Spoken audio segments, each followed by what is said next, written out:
आज हम class inter physics unit 26 atomic physics के एमसीक्यू सोल्व करते हैं, उसके बाद न्यूमेरिकल सोल्व करेंगे। तो सबसे पहला एमसीक्यू है एटॉमिक स्पेक्ट्रा नोन। तो इसका होता है कि लाइन स्पेक्ट्रा इसको कहते हैं, इसका ऑप्शन जो है बी इज़ करेक्ट। उसके बाद एमसीक्यू नंबर 3 है, एमसीक्यू 2 है the ratio of kinetic energy to total energy of our electron in Bohr's orbit. तो इनका जो रेशियो निकलता है वो कितना निकलता है, 1:1/2। तो ऑप्शन सी इज़ करेक्ट।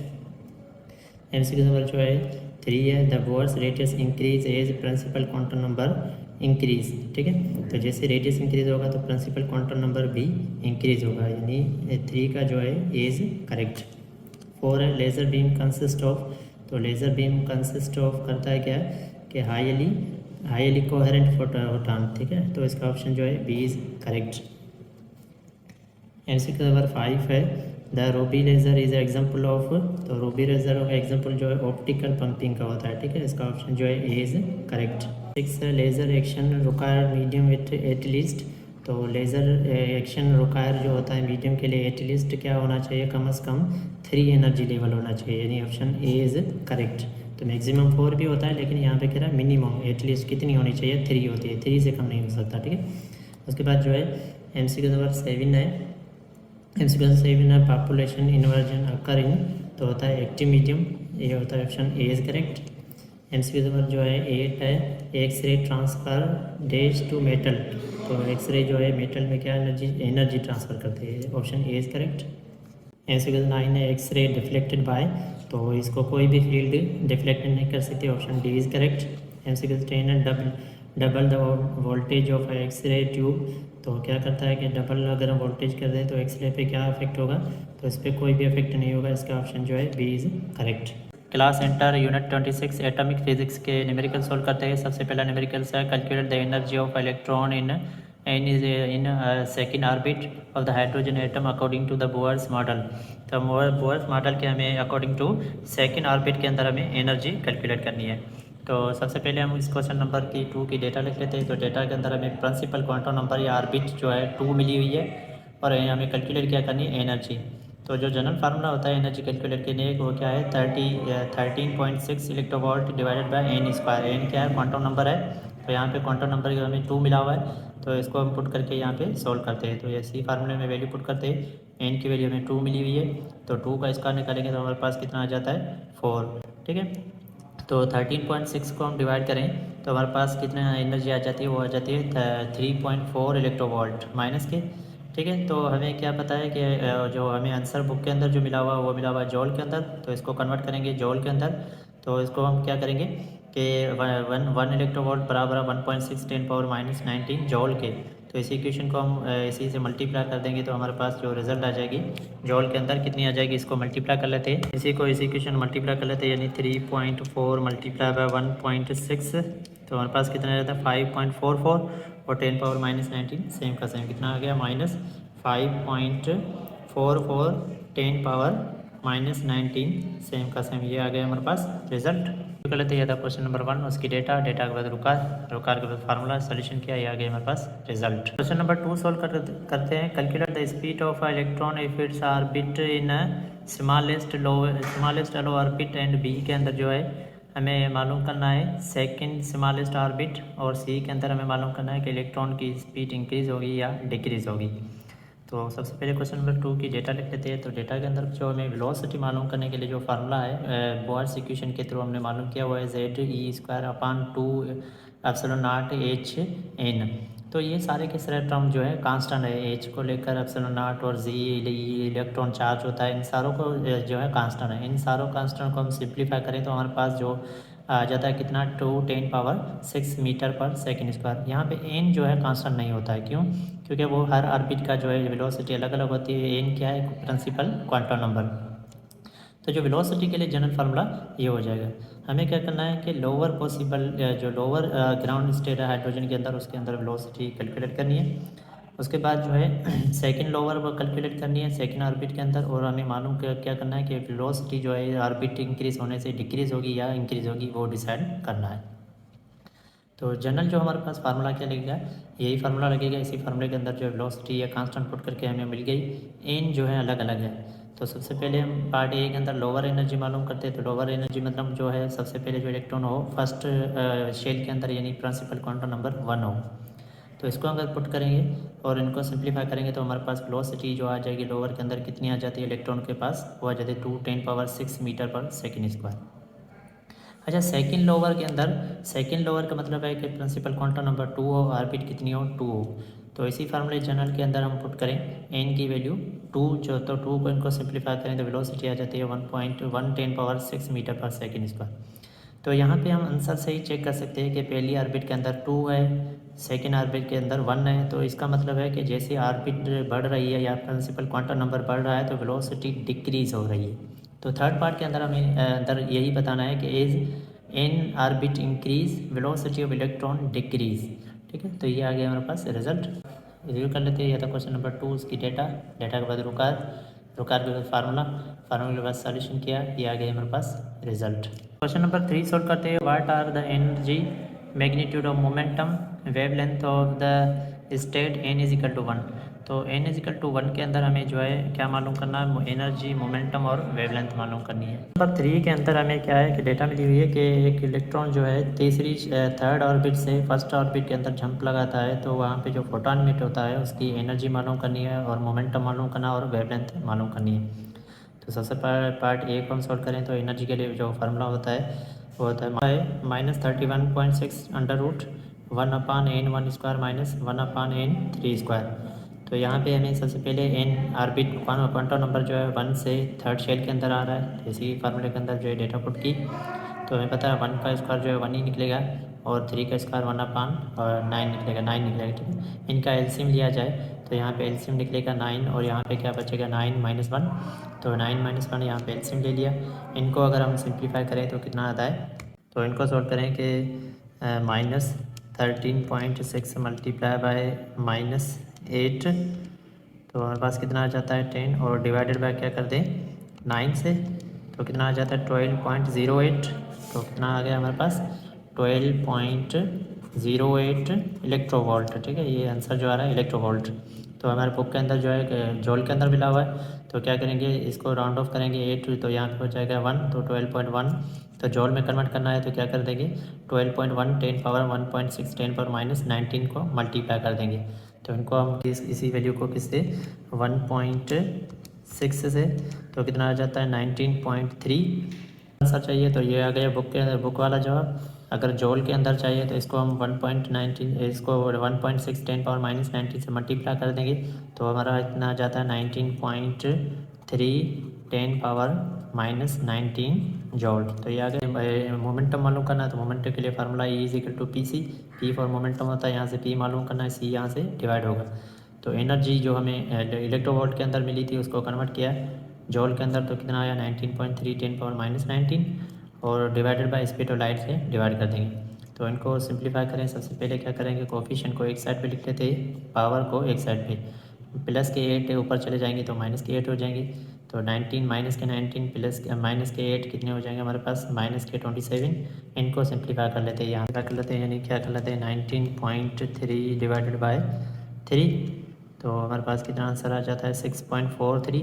तो कितना आ गया 6.43 और 10⁻−27। मोमेंटम का यूनिट जो है मोमेंटम का यूनिट है न्यूटन सेकेंड। तो वेवलेंथ के लिए फार्मूला है E C Planck constant multiply by speed of light divided by energy. तो प्लांक कांस्टेंट की वैल्यू 6.6 10⁻−34 स्पीड ऑफ लाइट और एनर्जी जो अभी हमने मालूम किया उसको रखा। तो सबसे पहले हम क्या कर लेते हैं साइन जो पावर है एक्सपोनेंशियल एक तरफ लिख लेते हैं, कोफिशिएंट को एक तरफ लिख लेते हैं। तो कोफिशिएंट एक तरफ हमने लिख लिया, पावर को एक तरफ लिख लिया। 10⁻−34 8 और माइनस के 19 ऊपर चले जाए प्लस के हो जाएंगे। तो इन पावर को सिंप्लीफाई कर लेते हैं, यहाँ इनको डिवाइड कर लेते हैं। 6.6 मल्टीप्लाई बाय 3 और डिवाइडेड बाय कर लेते हैं 19.36 से। तो हमारा आंसर कितना आ जाता है 1.02। तो कितना आ गया हमारे पास वेवलेंथ कितनी आ गई 0.12 और पावर को सिंप्लीफाई करें यहाँ से 34 माइनस प्लस 8 और प्लस 19, तो हमारे पास कितना आ जाता है 10 पावर बाकी बचेंगे माइनस के 7 और ये भी हमारे पास आंसर आ गया मीटर। अब हमें क्या करना है कन्वर्ट करना है बुक वाला आंसर। तो यहाँ से पॉइंट को इस तरफ ले जाएंगे तो हमारे पास हो जाएगा 10⁻⁻²। तो 10⁻², 7 के अंदर 8 हो जाएंगी, तो ये क्या हो जाएगा 102 10⁻⁻² और 10⁻⁻7 सेम के सेम। तो यहाँ पे कितने हो जाते हैं कि 102 10 पावर कितना हो जाता है 9 मीटर, और 10⁻⁻9 जो है नैनो से ज़ाहिर करते तो वेवलेंथ कितनी आ गई 102 नैनो मीटर। तो ये आ गई हमारे पास फाइनल रिजल्ट वेवलेंथ की। रिव्यू कर लेते हैं। था क्वेश्चन नंबर 3, उसकी डेटा के बाद रुकार के बाद जो है पार्ट 1 का आंसर, उसके बाद जो है पार्ट बी का आंसर, और हमने सोल्व किया पार्ट सी का रिजल्ट। क्वेश्चन नंबर 4 सोल्व करते हैं। What is the energy of a photon emit bye hydrogen atom when hydrogen atom change directly from n=5 to n=2। तो यहाँ पे हमें क्वेश्चन नंबर 5 की डेटा लिख लें। तो लोअर ऑर्बिट कहाँ से है 2 से जंप देकर 5 में जा रहा है, तो ये हायर ऑर्बिट 5 है, लोअर ऑर्बिट 2 है। एनर्जी मालूम करनी है, तो एनर्जी के लिए फार्मूला है कि delta E lower energy minus higher energy. ठीक है, तो सबसे पहले हम क्या मालूम करेंगे, इसी फार्मूले को यूज़ करके हम जो है E2 को मालूम कर लेंगे, यानी एनर्जी इन सेकेंड ऑर्बिट। तो सेकेंड ऑर्बिट के लिए हमारा जो फार्मूला होता है कि -31 डिवाइडेड बाय n²। तो n हमारे पास मिला हुआ है 2, तो 2 का स्क्वायर कर लेंगे, तो 2 का स्क्वायर निकलेगा 4। तो ये क्या है 13.6 डिवाइडेड बाय 4, तो हमारे पास कितना आ जाता है 3.4। तो इसका आंसर कितना आ गया हमारे पास -3.4। ऐसे ही E5 के लिए इस्तेमाल करेंगे तो हमारे पास n की वैल्यू 5, तो 5 का स्क्वायर हो जाएगा 25। तो यहाँ पे क्या कर लेंगे फिर से 13.6 डिवाइड बाय कर लेंगे कि 25, तो कितना आ जाता है 0.54। तो इसका आंसर आ गया कितना 0.544 माइनस का। अब हमारे पास E2 की भी एनर्जी आ गई, E5 की भी एनर्जी आ गई, तो इसी फार्मूले में वैल्यू पुट करके फाइनल चेंज एनर्जी मालूम कर सकते हैं। ठीक है, तो E2 कितना है -3.4 माइनस फार्मूले की -5 की वैल्यू कितनी है -5.4, माइनस टू माइनस प्लस हो जाएंगे, कहते हैं -3.4 प्लस 0.544।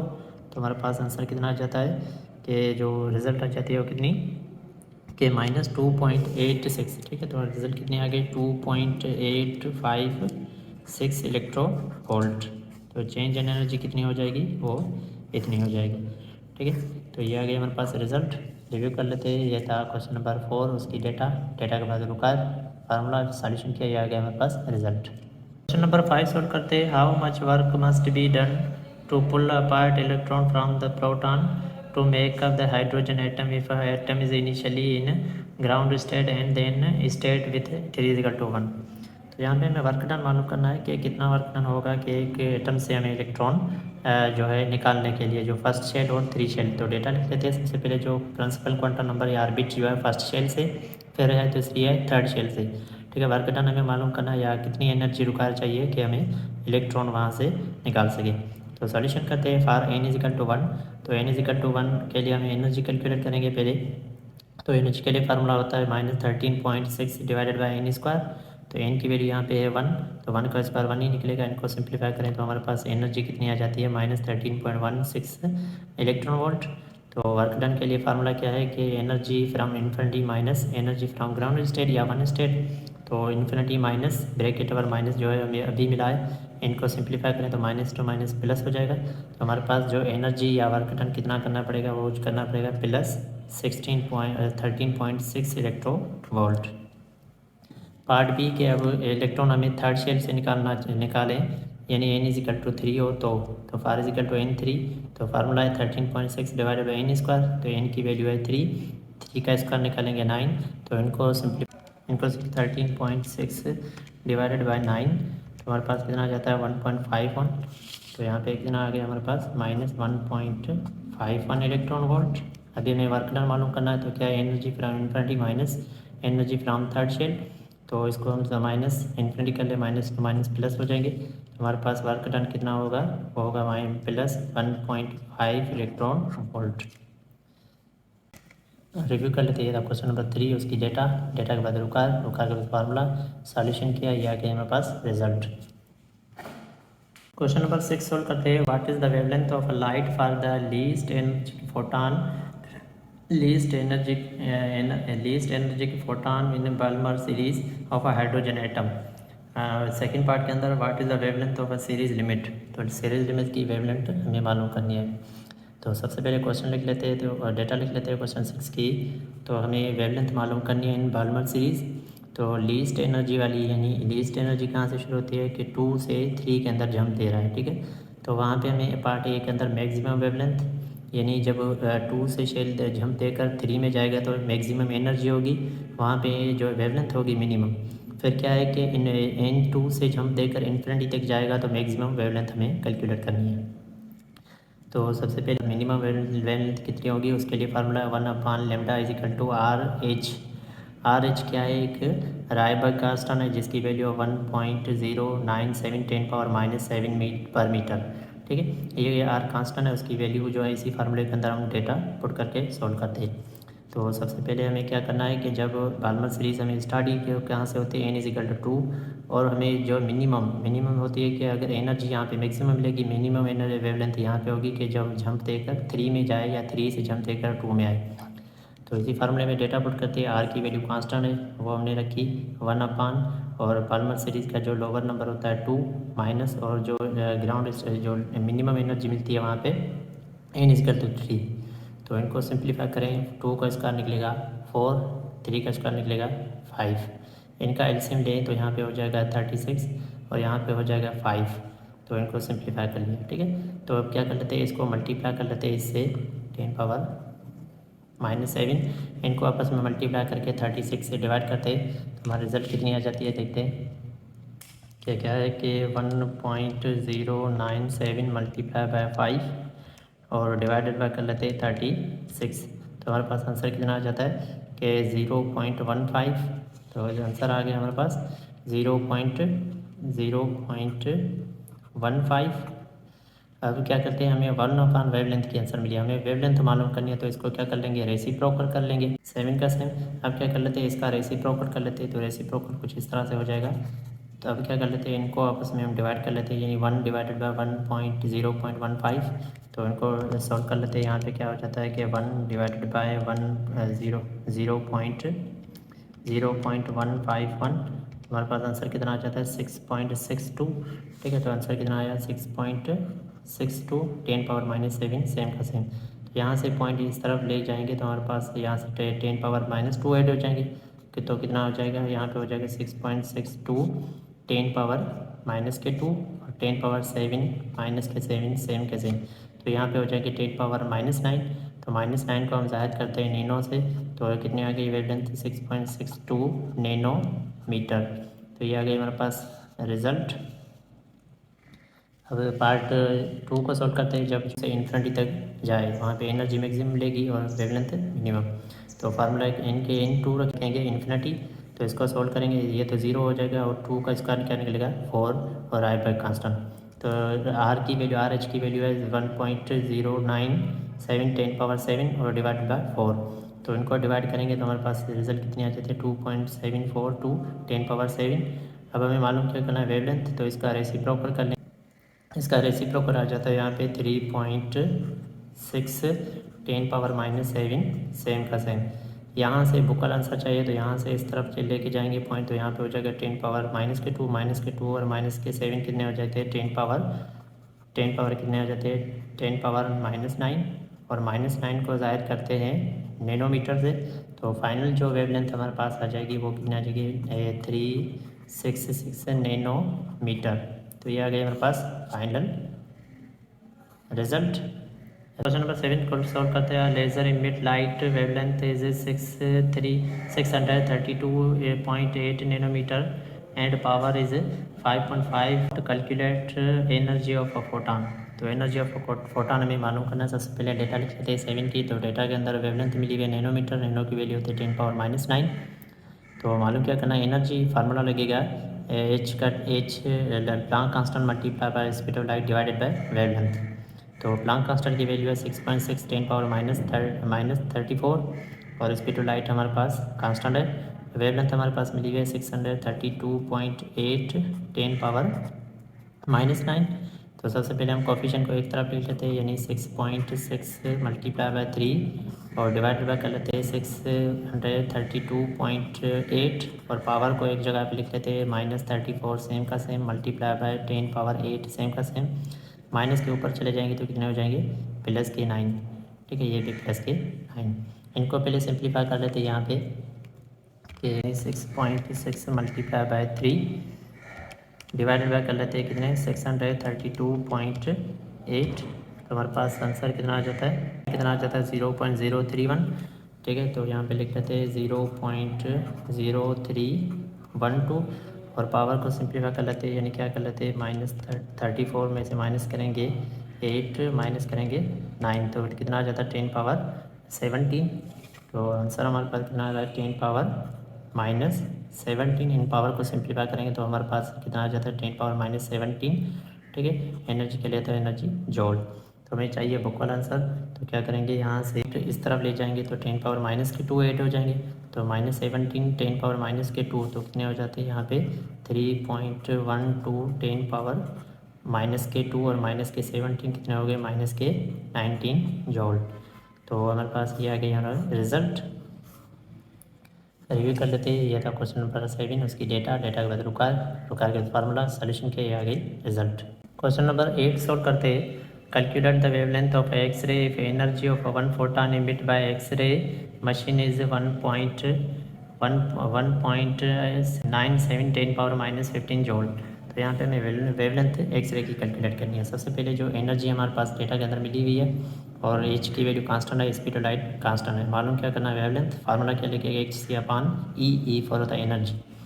तो वैल्यू पुट कर लेते हैं, प्लांक कांस्टेंट की वैल्यू है 6.63 10 power -34 multiply by speed of light है 3 10 पावर 8 डिवाइडेड बाय एनर्जी कितनी मिली हुई है 1.9878 10 पावर -15।